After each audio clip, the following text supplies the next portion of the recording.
Good evening students. तो आज BEd second year का BD 202 यूनिट 5 है, लास्ट यूनिट है। आज आपका अधिगम के लिए आकलन हो जाएगा फिनिश। कल से आपका स्टार्ट होगा समावेशी विद्यालय का सृजन, क्रिएटिंग एन इंक्लूसिव स्कूल। ठीक है, तो यूनिट 5 के सारे प्रश्न हैं इसमें। ठीक है, चैनल पे नए हो तो प्लीज़ चैनल को सब्सक्राइब कर लीजिए, बेल आइकन को प्रेस कर दीजिए ताकि आपको आने वाली वीडियोज़ की नोटिफिकेशन मिलती रहे। ठीक है, तो राजा महेंद्र प्रताप सिंह स्टेट यूनिवर्सिटी अलीगढ़ और डॉक्टर भीमराव अम्बेडकर यूनिवर्सिटी आगरा के स्टूडेंट्स, आप लोगों के लिए बड़ी मेहनत से वीडियो बनाई जा रही है, जिसमें यूनिट 5, बाकी मैंने 4 यूनिट पे आपके करा दिए हैं। आपके 2 सब्जेक्ट आज कंप्लीट हो जाएंगे। ठीक है, एक ज्ञान और पाठ्यक्रम हो गया कंप्लीट, बाकी आज ही कंप्लीट हो जाएगा अधिगम के लिए आकलन। कल से आपका स्टार्ट होगा समावेशी विद्यालय का सृजन, तीसरा। ठीक है, चलिए चलते हैं, देखते हैं क्वेश्चन नंबर कितने क्वेश्चन करा दी मैंने आपको अब तक। आपका हो गया है 800 के करीब में क्वेश्चन करा चुका हूँ आपका, है ना। 800।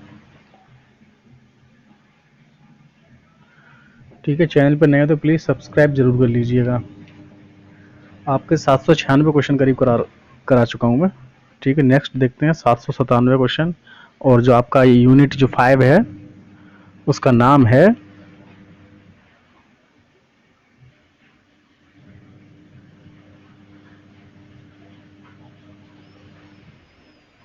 तो सांख्यिकी के जन्मदाता हैं।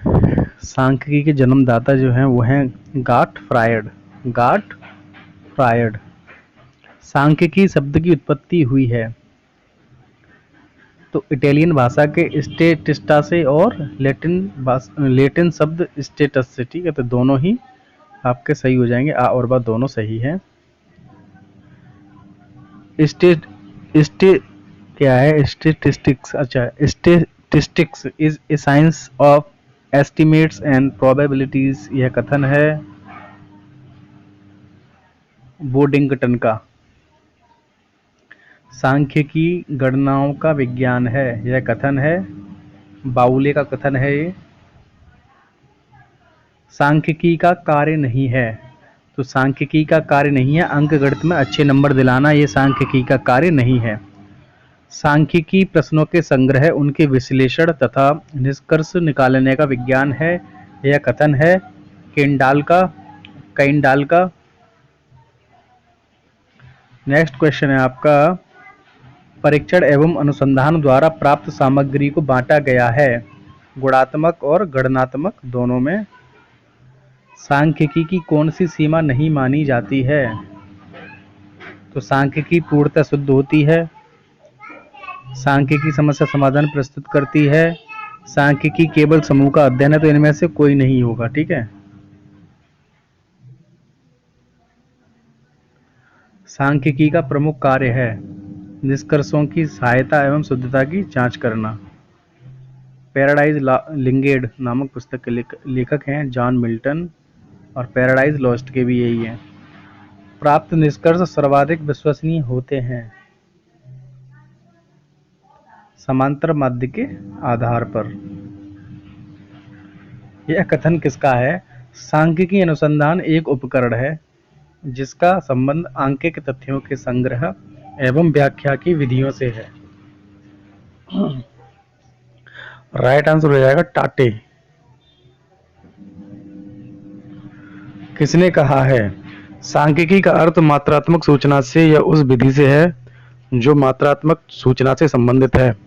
इसमें मात्रात्मक सूचना का संकलन, प्रस्तुतीकरण, विश्लेषण तथा व्याख्या की जाती है। सिम्पसन तथा काफ्का का कथन है ये।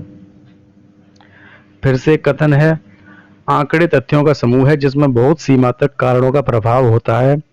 इनको अंशों में प्रकट किया जाता है तथा शुद्धता के उचित स्तर पर इनका अनुमान या गिनती की जाती है।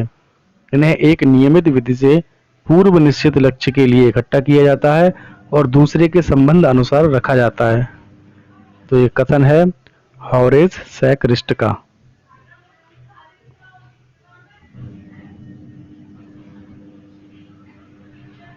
हॉरेस सैकरिस्ट का।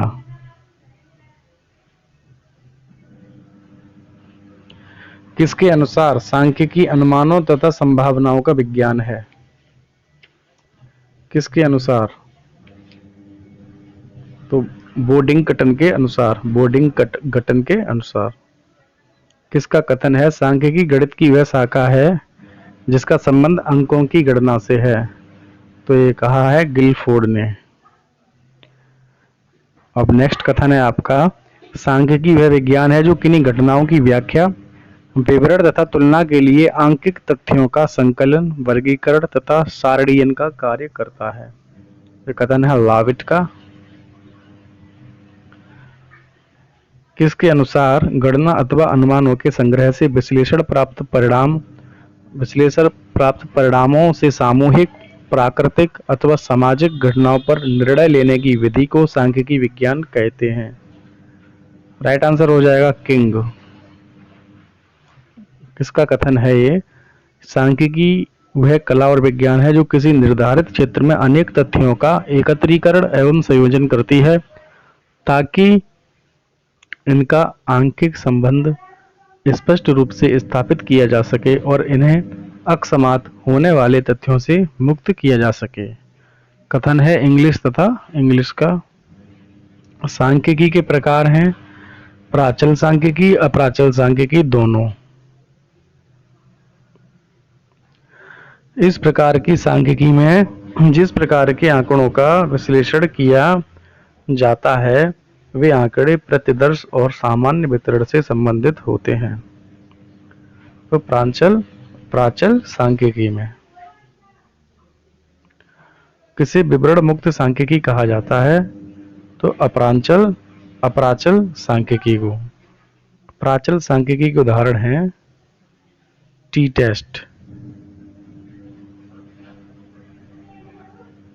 टेस्ट हो जाएगा right answer.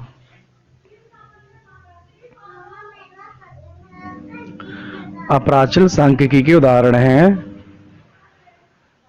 CHI square test और साइन टेस्ट, दोनों हो जाएंगे राइट आंसर। सांख्यिकी की कौन सी सीमा नहीं मानी जाती है? तो सांख्यिकी पूर्णतः शुद्ध होती है, ये नहीं मानी जाती है। इस प्रकार की सांख्यिकी का प्रयोग अधिक बड़े समूहों से संबंधित समस्याओं के अध्ययन के लिए किया जाता है। तो किस टाइप की सांख्यिकी? निष्कर्षात्मक सांख्यिकी। प्राप्तांकों के समूह में एक ऐसा प्राप्तांक होता है जिसके आसपास अन्य प्राप्तांकों के केंद्रित होने की प्रवृत्ति पाई जाती है। इस प्रवृत्ति को समूह के प्राप्तांकों की केंद्रीय प्रवृत्ति का मापक कहते हैं। कथन है टाटे का। माना 10 छात्रों के समूह के हिंदी के प्राप्तांक हैं 21, 25, 26, 24, 27, 22 तथा 28। तो इस समूह का केंद्रीय प्रवृत्ति का मापक क्या होगा? राइट आंसर हो जाएगा 24।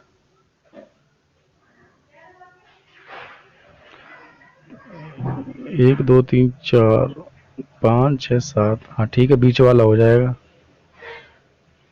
निम्न में से किस केंद्रीय प्रवृत्ति का मापक नहीं है?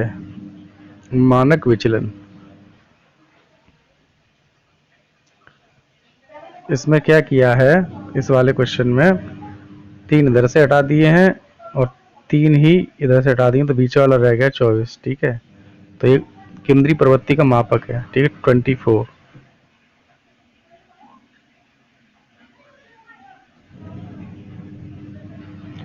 निम्न में से केंद्रीय प्रवृत्ति का मापक नहीं है, तो आपका बहुलांक मान केंद्रीय प्रवृत्ति का मापक है, मध्यमान भी है, लेकिन मानक विचलन नहीं है।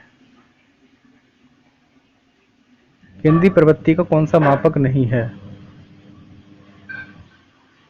तो आपका मध्यमान है, मध्यांक है, बहुलांक भी है, प्रसार नहीं है।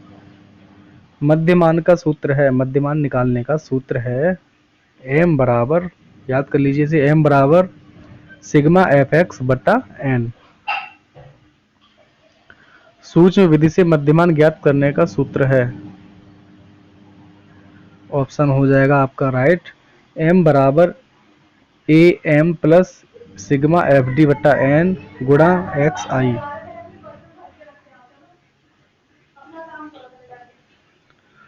केंद्रवर्ती मान का मेजर्स नहीं है, तो बारंबारता केंद्रीय प्रवृत्ति मान का मेजर्स नहीं है। मध्यमान होता है, माध्यिका होती है, बहुलांक होता है, लेकिन बारंबारता नहीं है। 10, 12, 14, 16, 20, 18 संख्याओं का मध्यमान क्या होगा? मध्यमान क्या होगा? उसका मध्यमान होगा 15।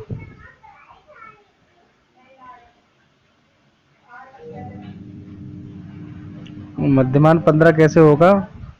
देखिए, 2 इधर से हटाइए, 2 इधर से हटाइए, 16 14 रह गया, तो 16 और 14 के बीच में क्या है? 15। तो इसलिए मध्यमान हो जाएगा 15। माध्यिका ज्ञात करने का सूत्र है, माध्यिका ज्ञात करने का सूत्र है md बराबर l plus bracket start n upon 2 minus F बटा F M bracket close X I. ठीक है, ये आ है इसका राइट आंसर। मध्यमान कहते हैं प्राप्तांकों के औसत को मध्यमान कहते हैं। ठीक है,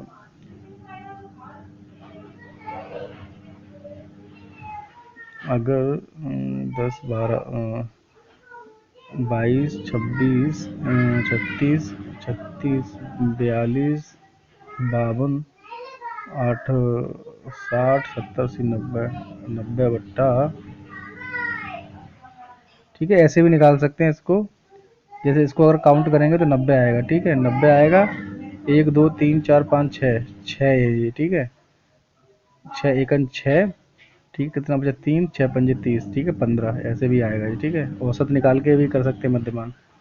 ठीक है, क्योंकि देखो मध्यमान कहते हैं प्राप्तांकों का औसत। ठीक है, औसत भी निकाल सकते हैं। औसत ज्ञात करने की छोटी विधि को कहते हैं, औसत ज्ञात करने की छोटी विधि को कहते हैं कल्पित मध्यमान विधि। यदि मध्यांक का मान ज्ञात करने में पदों की संख्या विषम हो तो कौन सा पद माध्यिका होगा? ठीक है, अगर विषम हो तो राइट आंसर होगा इसका n+1 बट्टा 2। ठीक है, बीजगणितीय विवेचन संभव नहीं है, माध्यिका बहुलक। ठीक है, दोनों। यदि माध्य विचलन 3z.68 एवं माध्यिका 10 है तो माध्य विचलन गुणांक होगा, इसका हो जाएगा 368। 0.368।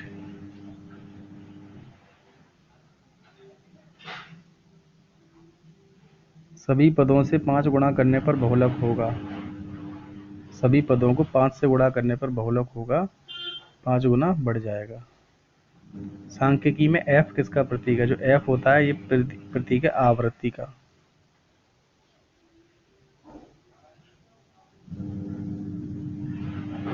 सांख्यिकी में मध्यमान को किस चिन्ह से प्रकट करते हैं? तो करते हैं m से, m से प्रकट करते हैं मध्यमान को। मध्यमान है प्राप्तांकों का औसत। मध्यमान है औसत, जैसे भी निकाला था औसत, वही मध्यमान है। ठीक है, सांख्यिकी में प्राप्त एक का विस्तार क्या होता है? एक का विस्तार क्या होता है?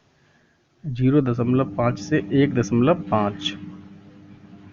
जब किसी एक पद का मूल्य शून्य हो तो गुणोत्तर माध्य होगा, शून्य होगा। निम्न में से माध्यिका का प्रतिनिधित्व करता है P50। सभी पद मूल्यों से 50 घटाने पर माध्य होगा, 50 से कम होगा। यदि n मूल्यों का योग 630 है एवं समांतर माध्य 21 है तो n का मान क्या होगा? 30 होगा। इसमें फॉर्मूला लगेगा समांतर माध्य वाला। माध्यिका ज्ञात करने हेतु आंकड़ों को व्यवस्थित करेंगे आरोही क्रम और अवरोही क्रम में। जैसे माध्यिका निकालनी है तो पहले उसे आरोही अवरोही क्रम में व्यवस्थित कर लेंगे। ठीक है, तब माध्यिका निकालेंगे। जैसे कि 7 वर्ड लिखे हुए हैं, यहाँ लिखा है 15, यहाँ लिखा है 14, यहाँ लिखा है 17, यहाँ लिखा है 18। ठीक है, ऐसे लिखा हुआ है, इसकी माध्यिका पूछा है। या मान लो यहाँ पे लिखा है, यहाँ लिखा है 19। ठीक है, 1 2 3 4 5 है। ठीक है, अब आप लोग सोच रहे होंगे 17 होगी इसकी माध्यिका। नहीं, इसको पहले अरेंज करेंगे। 14 15, ठीक है, फिर 17, फिर 18 19, चलो 17 ही आ रही है। अगर और कोई डिजिट होता तो गड़बड़ हो जाता, ठीक है, इसलिए इसको अरेंज कर देंगे। फिलहाल तो 17 ही आ रही है, लेकिन ऐसे गड़बड़ हो जाता है, ठीक है। पहले आपको छोटा बड़े के क्रम में सजाना रहेगा, तब माध्यिका ज्ञात करेंगे। आवृत्ति विवरण चक्र में वक्र में उच्चतम बिंदु दर्शाता है, तो बहुलक दर्शाता है, बहुलक। सर्वाधिक फैशन का संबंध है, सर्वाधिक फैशन का संबंध है बहुलक से। बहुलक का मूल्य ज्ञात किया जा सकता है निरीक्षण विधि, आवृत्ति आयतचित्र और समूहन विधि से। निम्न में से सांख्यिकी विधि नहीं है। प्राथमिक समंक। निम्न में से गणितीय माध्य नहीं है। निम्न में से गणितीय माध्य नहीं है। ऑप्शन सा हो जाएगा माध्यिका। निम्न में से संबंधी माध्य है, तो ऑप्शन आ हो जाएगा माध्यिका एवं बहुलक। यदि किसी श्रेणी का समांतर माध्य 10 है तो उस श्रेणी के प्रत्येक पद को 3 गुणा करने पर नया समांतर माध्य क्या होगा? 3 गुणा करने पर 30 हो जाएगा। 10 है तो 10 का मल्टीप्लाई 3 से कर देंगे तो 30 हो जाएगा। किसी विद्यालय के प्रोफेसर का मासिक औसत वेतन ज्ञात करने हेतु उपयोगी माध्य होगा समांतर माध्य। गुणात्मक तथ्यों में माध्य ज्ञात करने हेतु उपयोगी है माध्यिका। एक कक्षा में छात्रों का औसत बौद्धिक स्तर ज्ञात करने हेतु उपयोगी है समांतर माध्य। माध्य की 70% सीमाएं होंगी P15 एवं P15। निम्न में से चरों के उच्चतम अथवा निम्नतम मूल्य से सर्वाधिक प्रभावित होता है समांतर माध्य। माध्यिका का मूल्य निम्न में से किसके बराबर होता है? तो 5वां दशमक, द्वितीय चतुर्थमक, 50वां शतमक, तो प्रयुक्त सभी हो जाएंगे सही। यदि समांतर माध्य 20 तथा माध्यिका 25 हो तो बहुलक होगा, तो बहुलक होगा 35। आवृत्ति बहुभुज द्वारा निर्धारित करते हैं बहुलक।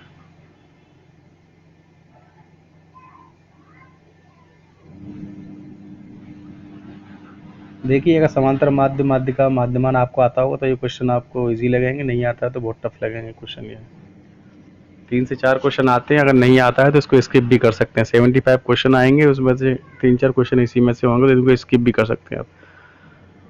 बाकी सिंपल वाले होते हैं ना माध्यिका वगैरह, तो ये तो आप कर सकते हैं। 10, 8, 12, 6, 10 श्रेणी की माध्यिका होगी, तो इसमें दे रहा है राइट आंसर 10। तो पता है 10 कैसे होगी माध्यिका? 8, 10। अच्छा, इसको अगर अरेंज करें 6, 8, 10, फिर से 10, फिर से 12, ठीक है, बीच में 11, 10। इस तरीके से मैंने बताया था आपको कि अरेंज करना पड़ेगा पहले, तब आएगा 10। इस तरीके से देखेंगे तो 12 आ रहा था, 12 लगाकर चले आएंगे तो गलत हो जाएगा, तो आपका 10 रहेगा, ठीक है। वेरी सिंपल, माध्य का बहुत सरल है।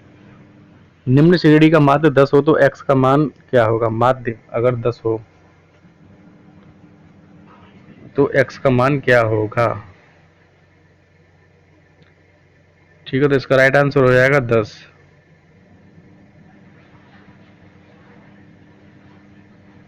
2, 8, 10, और यहाँ पर x रखा हुआ है 5, तो 12।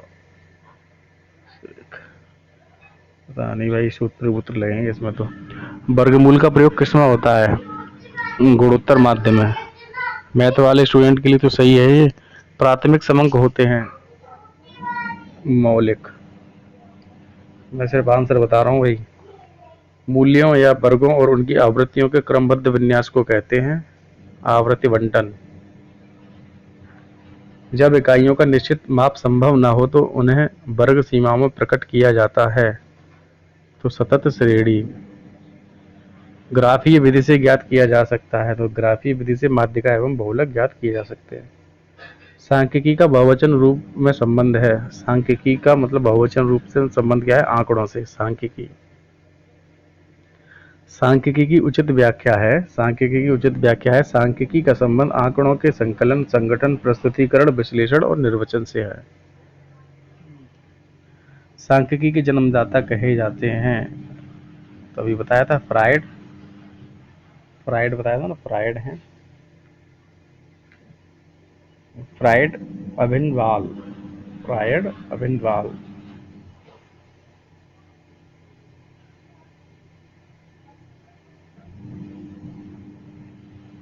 ठीक है, गाट फ्राइड भी कहा जाता है, फ्राइड अभिनवाल भी हैं। ठीक, तो फ्राइड याद रखिए, फ्राइड जिसमें आ जाए वही सही हो जाएगा।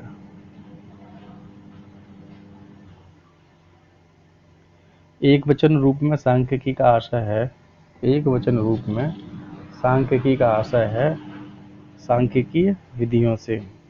एक परीक्षण में 6 छात्रों का प्राप्तांक 65.5, 13.2, 15, 12, 18.3, माध्य ज्ञात कीजिए।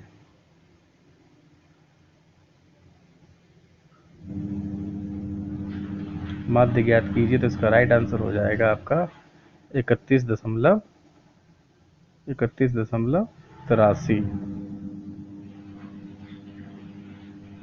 1, 2, 3, 4, 5, 6।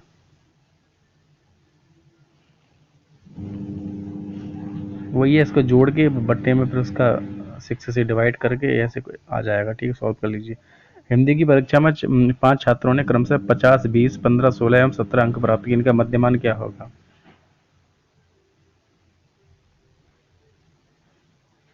मध्यमान बताइए। ठीक है, तो मध्यमान का सूत्र याद होगा तो आपको कर लेंगे आप लोग। ठीक है, तो 23.6 आ जाएगा। सबको काउंट करके बट्टे में 5 लिख के अपना डिवाइड कर लेना।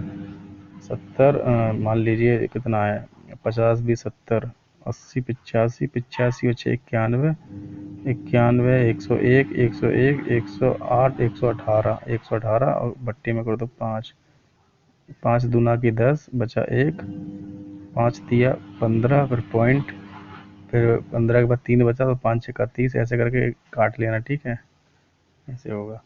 जो विवरण में सबसे अधिक बार आता है उसे कहते हैं बहुलक। सर्वाधिक बार आए उसे बहुलक कहते हैं। जब आंकड़े व्यवस्थित हो तो बहुलक होगा, आंकड़े व्यवस्थित हो तो बहुलक होगा। एम ओ बराबर 3 मीडियन माइनस 2 मीडियन। एक तालिका में माध्य का 63 तथा माध्य 62.62 है तो बहुलक होगा।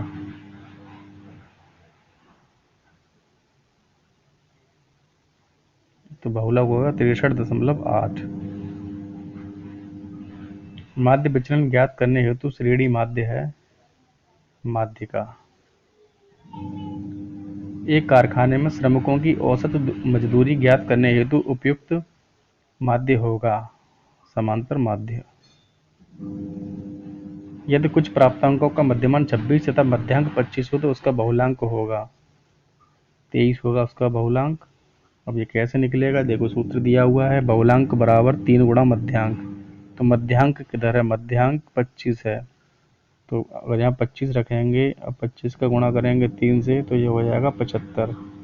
ठीक है, फिर माइनस, माइनस करना है 2 गुणा मध्यमान। मध्यमान कितना है? 26 का होता है 52। ठीक है, अब देखो 5 में से 2 घटाएंगे बचेगा 3, 7 में से 2 जाएंगे बचेंगे 2, तो ये हो जाएगा 23। 23 ये राइट आंसर। ठीक है, ये ऐसे सूत्र तो निकलता है, सूत्र याद होते तो हो जाता है भाई, सूत्र याद नहीं रहते हैं, चक्कर तो यही है। माध्यिका मध्यांक का सूत्र है, आप लोग को याद करना पड़ेगा। थ्योरी वाले आपके मॉडल पेपर होंगे उनमें इनके बारे में दिया रहा होगा तो आप लोग देखिए। थ्योरी का टाइम मेरे पास है नहीं, वरना देखो समय बहुत कम है, लेकिन नेक्स्ट टाइम से जो स्टूडेंट्स हैं उनके लिए देखो उसके पूरा थ्योरी के हिसाब से कराना पड़ेगा। ठीक है, क्योंकि अभी मैं बता भी रहा हूँ और यहाँ पे देखो मुझे भी नहीं पता है तो थोड़ा प्रॉब्लम हो जाती है। ठीक, आप लोग सोचते होंगे फिर वीडियो बनाने का फ़ायदा ही क्या है।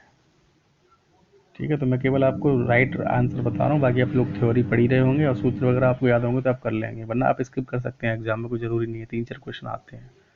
माध्यिका और मध्यांक का सूत्र है, माध्यिका और मध्यांक का सूत्र है, ये हो जाएगा आपका राइट आंसर पहला ही।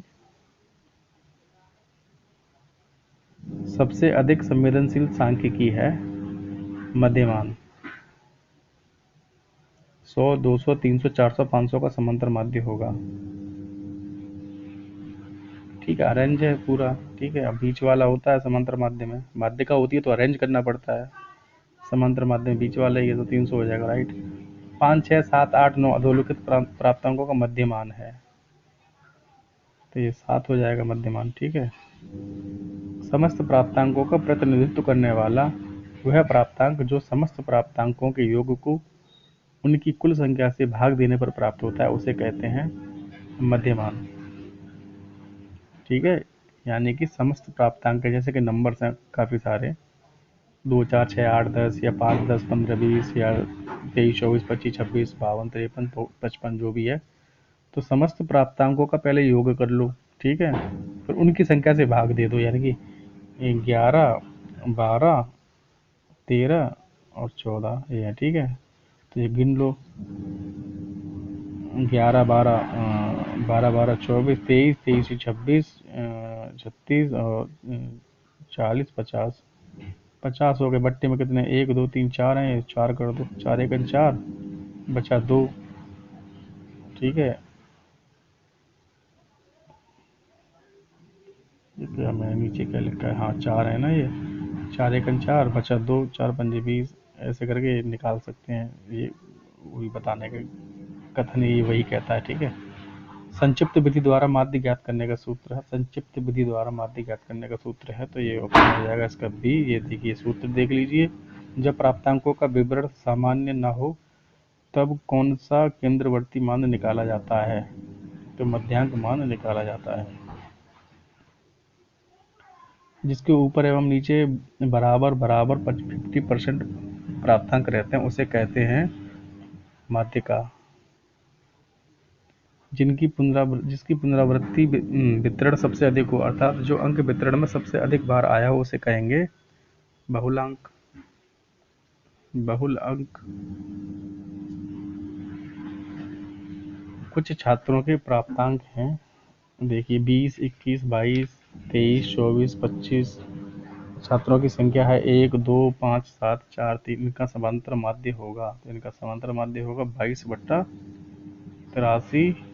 फॉर्मूला लगाइए, सॉल्व कीजिए। 5, 10, 15 का समांतर माध्य कितना है, यही बीच का नंबर हो जाएगा 10। निम्न में से कौन सी परिभाषा मध्यमांक मान की है, तो बी हो जाएगा, राइट। मध्यांक मान विभिन्न मापनों को क्रम से व्यवस्थित करने के बाद मध्य के पद का मूल्य होता है। पहले देखो क्रम से व्यवस्थित कर लो, जैसे मध्यांक मान निकालना है, पहले अरेंज कर लो, फिर बीच का जो क्रम यानी क्रम से व्यवस्थित करने के बाद मध्य का जो पद है वही मूल्य होता है मध्यांक। मध्यांक मान का एक दोष है, इसका मान श्रृंखला का प्रतिनिधित्व नहीं करता। निम्नलिखित अव्यवस्थित आंकड़ों के बहुलांक मान की गणना कीजिए। बहुलांक मान यानी कि बहुत बार जो आता है, देखिए 20 कितनी बार आया है, 1 बार, 2 बार, 3 बार। 23 कितनी बार आया, 23 नहीं आया। 10 ज़्यादा बार नहीं आया, 1 ही बार आया। 14 भी नहीं आया, तो 20 ही आया बार बार, देखो 20 हो जाएगा बहुलांक। निम्नलिखित आंकड़ों का बहुलांक मान ज्ञात करो। देखिए इसमें देखिए क्या आया बार बार, 9 9 9, 9 नहीं आया है। 17 17 17, 17 आया है। 13 13 नहीं आया। 14 नहीं, तो 17 ही होगा इसका। देखिए ऑप्शन में भी 17 ही है। ठीक है, 17 हो जाएगा, राइट। अब इनका बहुलांक मान ज्ञात कीजिए। देखिए इसमें देखिए 36, 24, 28, 30, 29, 24, देखिए 36 आ रहा है, 36 आ रहा है, 36 आ रहा है बार बार, 36 आ रहा है बार बार, तो 36 हो जाएगा राइट आंसर।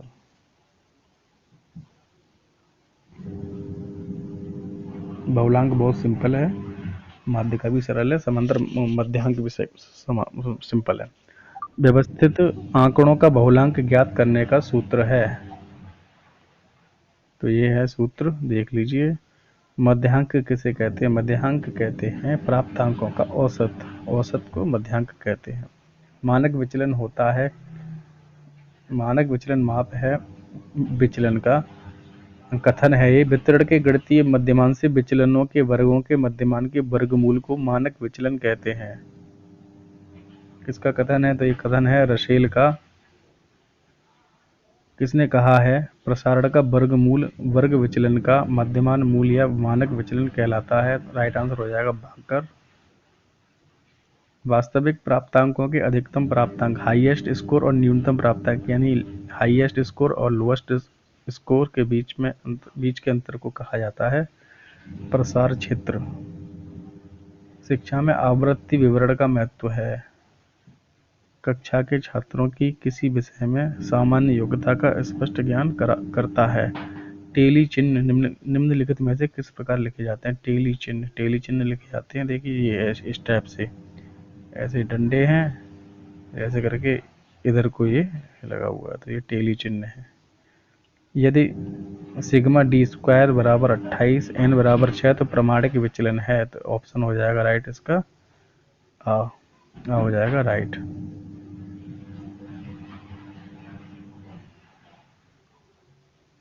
समूहीकरण प्रदत्तों का प्रमाक विचलन ज्ञात करने का सूत्र है, तो ये ज्ञात करने का सूत्र है इसका, इसमें दिया हुआ है सिग्मा एफ डी बटा एन। अवर्गीकृत प्रदत्तों के मानक विचलन का सूत्र है, तो ऑप्शन आ हो जाएगा एस डी बराबर under root sigma D square upon N. मानक विचलन का सूत्र है, तो मानक विचलन का सूत्र है आपका, ये दिया हुआ है, विचलन बराबर आई सिग्मा एफ डी स्क्वायर बटा एन माइनस, देख लीजिए आप, यही है। मध्यमान विचलन का सूत्र है, तो एम डी बराबर सिग्मा डी बटा एन। विचलन के मापन हमें यह बताते हैं कि आंकड़े अपने मध्यमान से कितनी दूरी तक फैले हुए हैं। यह कथन है बोरिंग लैंगफील्ड व वील्ड का। चतुर्थांश विचलन कहते हैं, चतुर्थांश विचलन कहते हैं तृतीय चतुर्थांश तथा प्रथम चतुर्थांश के बीच के अंतर की आधी दूरी को। चतुर्थांश विचलन की गणना का सूत्र है Q bracket start Q D bracket close बराबर Q3 माइनस Q1 बट्टा 2। निम्न में से कौन सा औसत विचलन का गुण नहीं है? तो राइट आंसर हो जाएगा ऑप्शन आ, यह एक ऐसा मापन है जो श्रृंखला के समस्त मूल्यों पर निर्भर नहीं करता। निम्नलिखित वर्ग अंतरालों में वर्गांतर का आकार क्या है? राइट आंसर हो जाएगा ए में 10 व बी में 10। इसका प्रयोग दो समूहों की अस्थिरता, सजातीयता तथा स्थिरता की तुलना करने में किया जाता है। तो ये विचरक गुणांक का सूत्र है, ऑप्शन आ हो जाएगा राइट आंसर। विचरक गुणांक बराबर विचलन बट्टा ए गुणा 100। प्रमाप विचलन गुणांक ज्ञात करने का सूत्र है, तो राइट आंसर हो जाएगा इसका ऑप्शन आ। प्रमाणिक त्रुटि या मानक त्रुटि, इसका सूत्र हो जाएगा प्रमाणिक त्रुटि वाला ये सूत्र है। मानक विचलन के सभी पद होते हैं, ऑप्शन आ हो जाएगा धनात्मक, राइट आंसर। माध्य विचलन की गणना की जाती है, तो ऑप्शन आ हो जाएगा, वो माध्य विचलन की गणना की जाती है, ऑप्शन दा होगा इसका प्रयोग सभी बहुलक से, समांतर माध्यम और माध्यिका से। आवृत्ति विवरण के लिए क्या जानना आवश्यक है? तो प्रयोग सभी हो जाएगा राइट आंसर। सहसंबंध गुणांक एक संबंध होता है जो हमें यह बताता है कि दो वस्तुओं का किस सीमा तक संबंध है और एक में होने वाले परिवर्तन के कारण दूसरी में किस सीमा तक परिवर्तन होता है। तो उपयुक्त कथन दिया हुआ है गैरेट के अनुसार। कथन फिर से है, सहसंबंध गुणांक दो चरों में पाए जाने वाला ऐसा अनुपात है जिससे यह ज्ञात होता है कि एक चर में होने वाले परिवर्तन दूसरे चर पर किस मात्रा में प्रभाव डालते हैं अथवा किस मात्रा में उसका अनुसरण करते हैं। तो ये भी हो जाएगा राइट आंसर, गैरेट का है। तो फिर से है, सहसंबंध गुणांक वह अकेली संख्या है जो यह बताती है कि दो वस्तुएं किस सीमा तक एक दूसरे से सहसंबंधित हैं तथा एक के परिवर्तन दूसरे के परिवर्तनों को किस सीमा तक प्रभावित करते हैं। राइट आंसर हो जाएगा गिलफोर्ड। कथन किसका है? दो चरों के मध्य संबंध की मात्रा के संख्यात्मक सूचकांक को सहसंबंध गुणांक कहते हैं। तो राइट आंसर हो जाएगा एलिस। ये किसने कहा है कि जब दो चर इस प्रकार संबंधित हो कि एक चर के बढ़ने से दूसरा चर बढ़े या घटे अथवा इसके विपरीत हो, अर्थात दूसरे चर के बढ़ने से पहला चर बढ़े या घटे अथवा दूसरे चर के घटने से पहले चर बढ़े या घटे, तो दोनों चरों में से संबंध पाया जाता है। भाई कौन है चर चर चर कर गया? भाई डीएन श्रीवास्तव। सहसंबंध का अर्थ दो चरों के मध्य सहभाग परिवर्तन से होता है, जिसमें एक चर का परिवर्तन दूसरे चर के परिवर्तन से निकट रूप से संबंधित होता है। तो राइट आंसर हो जाएगा चैपलिन। सहसंबंध का उद्देश्य दो चरों के बीच पाए जाने वाले संबंध की मात्रा का पता लगाना होता है। कथन है फर्ग्यूसन का। सहसंबंध दो चरों में पाए जाने वाले संयुक्त संबंध की ओर इशारा करता है। कथन है लेथ-राय का।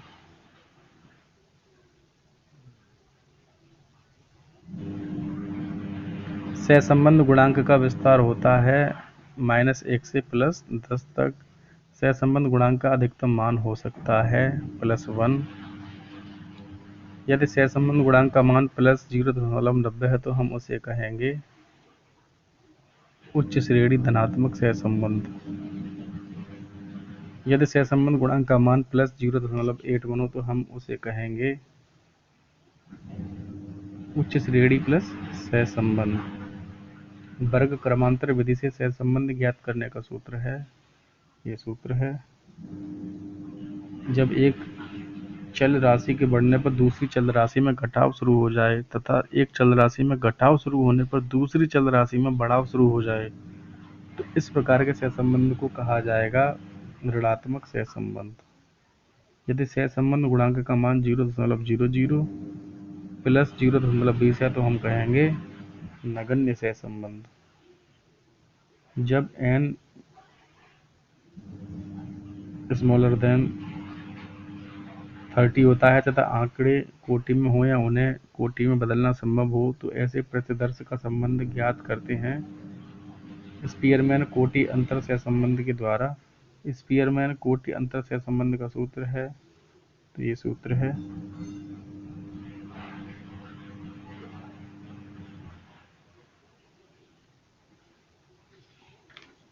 गुणन आघूर्ण सहसंबंध का सूत्र बताइए, तो ये है आपका ऑप्शन आ। गुणन आघूर्ण सहसंबंध को कहते हैं तो पियर्सन आर। गुणन आघूर्ण सहसंबंध के प्रतिपादक हैं professor Karl Pearson. Karl Pearson का सहसंबंध गुणांक है उनके प्रतिगमन गुणांकों के गुणनफल का वर्गमूल। यदि n बराबर 10 और सिग्मा डी स्क्वायर बराबर 55 तो p यानी कि RH का मान होगा। p ऐसा चिन्ह इसको बोलते हैं RH। ये होगा 0.67। प्रतिगमन विश्लेषण का माप है तो ऑप्शन बा हो जाएगा राइट, सहसंबंध की मात्रा का। यदि प्रतिगमन गुणांक क्रमशः 0.8 एवं 0.2 हैं तो सहसंबंध गुणांक होगा तो +0.40। निम्न में से कौन सा संबंध सही है, तो ये संबंध सही है HM वाला, ठीक है। बी ऑप्शन, सहसंबंध गुणांक का मान शून्य होने पर प्रतिगमन रेखाएं एक दूसरे पर लंब होंगी।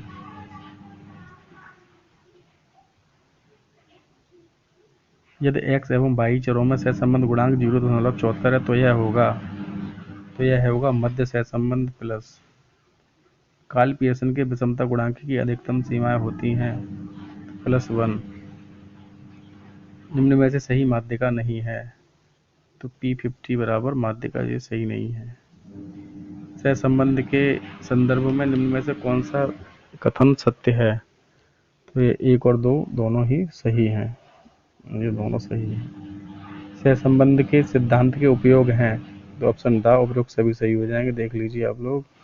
सहसंबंध के सिद्धांत का विकास दिया, सहसंबंध के सिद्धांत का विकास दिया फ्रांसीसी गाल्टन तथा कार्ल पियर्सन ने।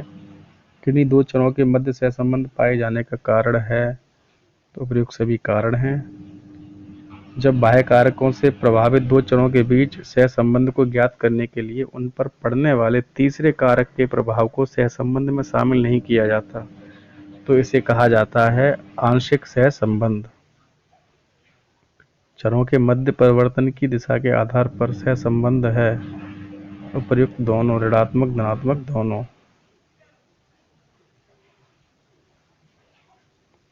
निम्न में से कौन सा सहसंबंध चरों के मध्य परिवर्तन के अनुपात पर आधारित है, तो राइट आंसर हो जाएगा सरल रेखीय सहसंबंध। सहसंबंध की मात्रा को अभिव्यक्त करने वाले अंक को कहते हैं तो सहसंबंध गुणांक।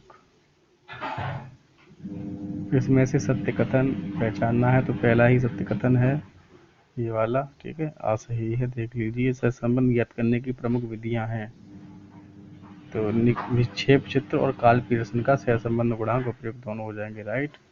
सहसंबंध को किस आधार पर ज्ञात किया जाता है, तो ये ज्ञात किया जाता है ग्राफ अथवा संख्या के आधार पर। जब दो चर मूल्यों में इस प्रकार का संबंध हो कि एक में कमी अथवा वृद्धि होने पर दूसरे में भी उसी दिशा अथवा विपरीत दिशा में परिवर्तन होते हों, तो वे दोनों कहलाते हैं सहसंबंधित। जब संख्यात्मक रूप से सहसंबंध का मान ज्ञात किया जाता है तो उसे कहते हैं सहसंबंध गुणांक। सहसंबंध गुणांक निम्न में से स्वतंत्र चर है, तो तापमान स्वतंत्र चर है। मात्र दो चरों के बीच पाए जाने वाले सहसंबंध को कहते हैं सरल सहसंबंध।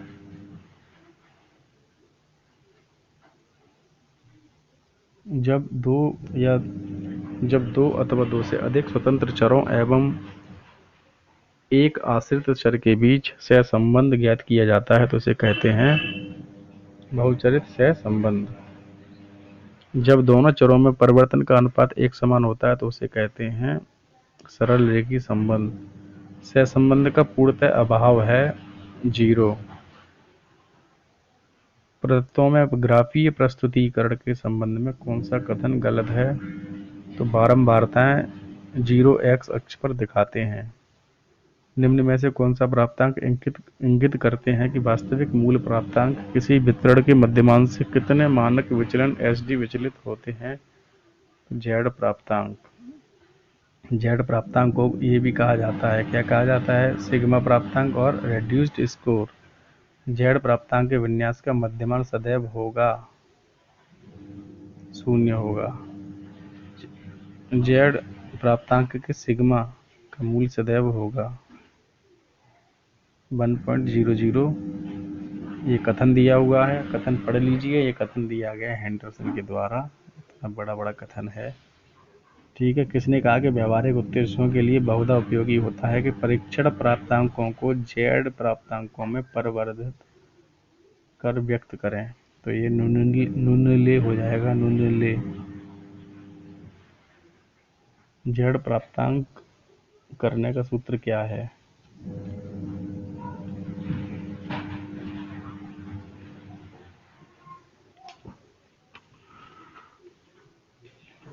तो जेड प्राप्तांक प्राप्त करने का सूत्र है, ऑप्शन आ हो जाएगा, राइट। देख लीजिए, जेड प्राप्तांक का आधार होता है, जेड प्राप्तांक का आधार होता है मानक विचलन एसडी। फलांक की त्रुटि है, फलांक की त्रुटि है प्रत्युत्तर की त्रुटियां। 1922 में मैककाले ने 12 स्कोर विधि बनाई, उसे कहते हैं टी स्कोर, जिसे कहते हैं टी स्कोर।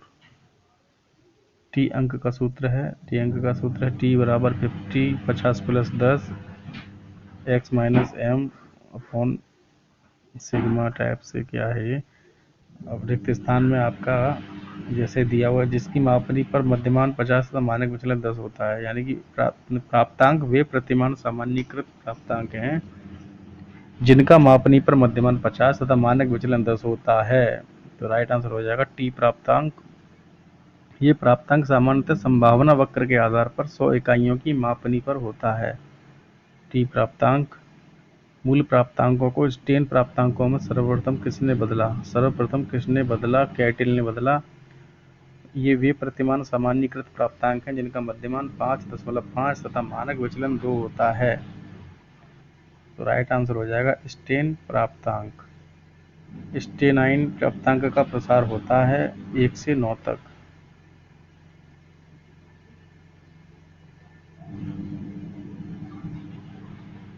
स्टेनाइन प्राप्तांक का औसत सदैव होता है, तो 5 होता है। एक विद्यार्थी ने मनोविज्ञान की परीक्षा में 80 अंक और सांख्यिकी में 60 अंक प्राप्त किए हैं। इन अंकों को निम्न में से किस में परिवर्तित करके तुलना की जा सकती है, तो मानक अंक में। 80 के माध्य की परीक्षा और 20 के मानक विचलन पर 60 अंक प्राप्त करने वाले विद्यार्थी का 2 अंक होगा, क्या है, 2 अंक होगा -1.0। यदि कोई व्यक्ति किसी परीक्षा में 0.5 का जेड अंक प्राप्त करता है तो तद अनुरूपी टी अंक होगा 55 होगा।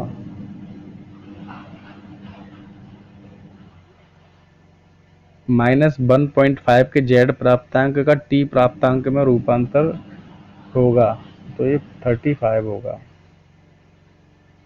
प्राप्तांकों के सामान्य विवरण में -1 जेड पर अंक प्राप्त करने वाले छात्रों की शतमक अनुपस्थिति है 16। यदि किसी प्राप्तांक का मध्यमान से विचलन 10 है और मानक विचलन 5 है तो उसे प्राप्तांक का टी मान होगा 70।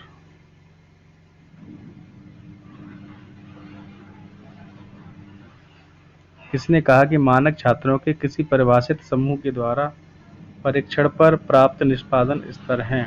तो रैमर्स, केस तथा रूमेल ने। प्रतिशतांक ज्ञात करने का सूत्र है, ऑप्शन बी हो जाएगा इसका राइट।